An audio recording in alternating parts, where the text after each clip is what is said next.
Transcripts of conversations between Russian dictator Vladimir Putin and former U.S. President George W. Bush have been leaked online. We give you the Ukrainian view on that. Russia's strikes have once again targeted civilian and energy infrastructure across Ukraine, leaving thousands of consumers without power in 5 regions. Necessity breeds innovation. The war has forced Ukraine to sharply accelerate the development of its own defense industry production. Now, transcripts of conversations between Russian dictator Vladimir Putin and former U.S. President George W. Bush have been leaked online.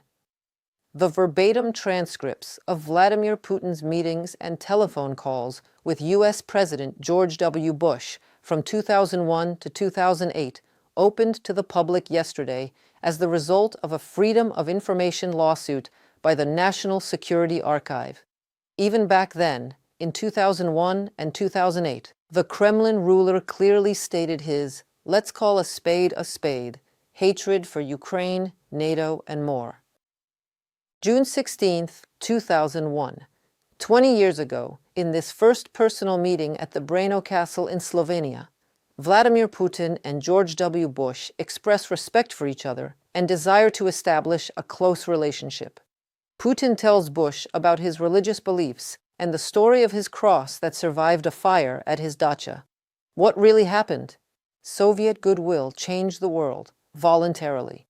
And Russians gave up thousands of square kilometers of territory, voluntarily. Putin raises a question of Russian NATO membership and says Russia feels left out. Sept 16, 2005, present from Russian side, Putin and Ushakov, ambassador to U.S. Putin asks Bush if the U.S. is developing a small nuclear weapon. After Rumsfeld's detailed explanation of actual discussions of such a design, Bush says, Rumsfeld just gave away all our secrets. Putin says he read all of them on the internet. Usual banter as seen in most Putin-Bush conversations. Moving to North Korea. Putin describes his recent visit to the country and suddenly gives Bush an insight into his own past commitment to communist ideology. I used to be a member of the Communist Party. I believed in the ideas of communism. I was prepared to die for them. Approved 6, 2008, present. Again, Putin, Lavrov, Foreign Minister, Yuri Ushakov, Russian Ambassador to the United States.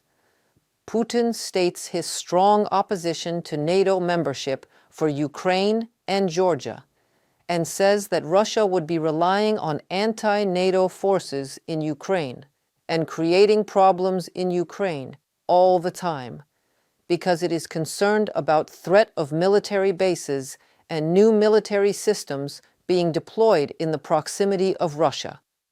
Surprisingly, in response, Bush expresses his admiration for the Russian president's ability to present his case.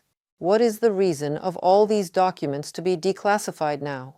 That we do not know, but what we can actually understand of them that Vladimir Putin always was what he is now, a communist, a dictator, a religious fanatic, and a usurper of power who changed Russian constitution to his favor, considers NATO a danger, Ukraine an artificial country, and anyone who dares to say no to his imperial ambitions, an enemy. We heard Putin many times saying that this war that he started will stop when, I quote, root causes of this war are over.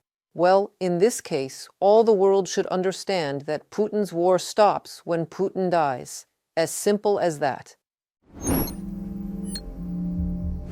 Russia strikes have once again targeted civilian and energy infrastructure across Ukraine, leaving thousands of consumers without power in 5 regions. In the Odesa region, local officials report that Russian forces struck port and industrial facilities, killing 1 person and injuring 2 others. The attack ignited a major fire and caused extensive damage to warehouses, production sites, and administrative buildings. In Chernihiv, a Russian drone has struck a high-rise residential building, sparking fires across several of the city's energy infrastructure sites.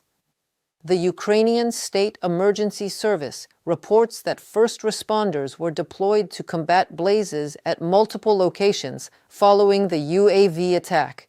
No casualties have been reported at this time. And Russia has rejected a proposal of Pope about a ceasefire for Christmas. Kremlin confirms Putin will skip annual address to Federal Assembly. This is the second time since the invasion of Ukraine Vladimir Putin canceled one of the main speeches of the year. Kremlin spokesperson Dmitry Peskov states it was the president's personal choice. How interesting, isn't it? Peskov noted that the address would take place only when the president thinks it necessary, citing the need for content preparation and a demanding work schedule.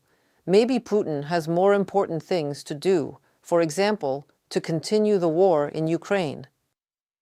President Zelenskyy reports a strengthening of ties between Russia and entities in China, potentially providing space-based intelligence to fuel Russian airstrikes. The announcement follows a briefing from the head of the Foreign Intelligence Service, Oleh Ivashenko. Kyiv intelligence suggests these capabilities are being directly linked to recent precision strikes against Ukraine's energy infrastructure. We are recording the strengthening of Russia's ties with those entities in China that can provide space intelligence data. Unfortunately, there have been correlations between the filming of Ukraine's territory by Chinese satellites and Russian hits on the energy facilities. We think that such cases are activity that allows Russia to prolong the war and makes approaches to diplomacy less serious. Volodymyr Zelenskyy, President of Ukraine, on Telegram. 151 combat engagements took place at the front over the past day, the General Staff of the Ukraine's Armed Forces informs. In the Pokrovsk direction, the enemy attempted to break through the Ukrainian defense 36 times. This part of the front is the most difficult. The defense forces repelled 5 attacks by the Russian occupiers both in the Kupiansk and Lyman directions, 13 in the Oleksandrivka direction. In the Kostiantynivka direction, the Russians launched 16 assaults on the positions of the Ukrainian defenders. In the Huliaipol direction, Ukrainian soldiers repelled 21 attacks. Ukraine's military intelligence chief, Kyrylo Budanov, has made visit to the front line of Zaporizhzhia to meet with elite special operations units. During the visit, Budanov joined the Timur Special Unit at their front positions. The general engaged directly with the soldiers and officers who is responsible for neutralizing Russian forces and their heavy equipment on the battlefield. During 11 months of 2025, the armed forces of Ukraine have received 2.5 times more FPV drones than in 2024, the Prime Minister Denis Shmyhal reported. Ukraine is confidently becoming a leader in production of modern weapons. This year, we have produced 3 million drones. What new models the armed forces of Ukraine will receive? In our next story. The war has forced Ukraine to sharply accelerate the development of its own defense production. What used to take years is now being accomplished in compressed timelines. Among the promising weapons that should soon appear on the battlefield, the towed gun Marta, with a barrel length of 39 calibers, the upgraded operational tactical missile complex Sapson, and the multiple rocket launcher system Olha, and the most discussed project, the so-called Long Neptune. This is a surface-to-surface cruise missile with a strike range of up to 1,000 kilometers. On the night of 14th November, Ukrainian military successfully used the Long Neptune against targets on Russian territory. If production reaches 30 to 60 such missiles per month, it will noticeably change the country's defense architecture, experts assert. Despite the multiple increase in the flight range, the weight of the Long Neptune warhead, the RK-360L, has also increased, 260 kilograms versus 150 kilograms in the anti-ship version. And this is indeed a very unexpected surprise because usually a longer flight range of missiles is achieved precisely by reducing the warhead. But in the Neptune D missile, the developers simultaneously solved the problem of increasing the range and increasing the weight of the warhead's power, from a publication in Defense Express. Among the promising developments is also a Ukrainian analog of the AN/TPQ-36 radar station. Using a laser, it will guide high-precision ammunition to the target.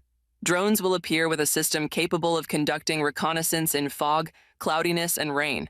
And the Kropova control system will be configured so that target data is processed and immediately transmitted directly to fire assets. For example, a reconnaissance UAV transmits data about a target it has detected to the server. This should take a second. On the server, the data is processed and already transmitted to the gun. Consequently, literally in 2 minutes, the gun is aimed and ready to fire. In this case, the combat control time detect strike is reduced to practically 2 minutes. Andrei Zhuravlev, Deputy Chief of Staff of the Missile and Artillery Command of the Land Forces of the Armed Forces of Ukraine. More than 500 Ukrainian companies are involved in the development and production of UAVs. The equipment is tested in combat conditions daily. Ukraine's defense industry can produce up to 8 million drones per year provided financing. FPV drones, bombers, reconnaissance, interceptors, tactical kamikaze, fiber optic. Drones have changed the course of modern war, and it is their procurement and production that all armies of the world are now focused on. Ukraine shoots down about 90% of Russia's incoming Shahed-type drones, so a similar kill rate of Ukrainian drones must be assumed. They have to be clever and cheap to make if they're going to get through. But also the realization that already Ukraine has the most powerful army in Western Europe, and that the lessons learned from battleground to workshop here will mean Kyiv may be a dominant force in Europe's future, from a publication by The Independent. Joint arms production is of mutual interest both for Ukraine and its partners. This year, Kyiv signed agreements on cooperation in UAV production with the USA, Denmark, and Germany. European countries show particular interest in the Ukrainian strike drone and 196 LUT, capable of hitting targets at a distance of up to 1,200 kilometers. Recently, Portugal joined this list. The parties signed a statement on joint production of maritime drones. Direct contact between Ukrainian developers and the military on the front line allows rapid refinement and modernization of equipment for real combat conditions. This gives Ukraine a serious advantage and positions it among the key producers of weapons, capable of competing with the best Western samples. Reported by Irina Yusupova, UATV News. Thank you for watching News Digest. If these facts matter to you, support our work. Like the video, subscribe to the channel, and share your thoughts in the comments. Stay informed. See you next time.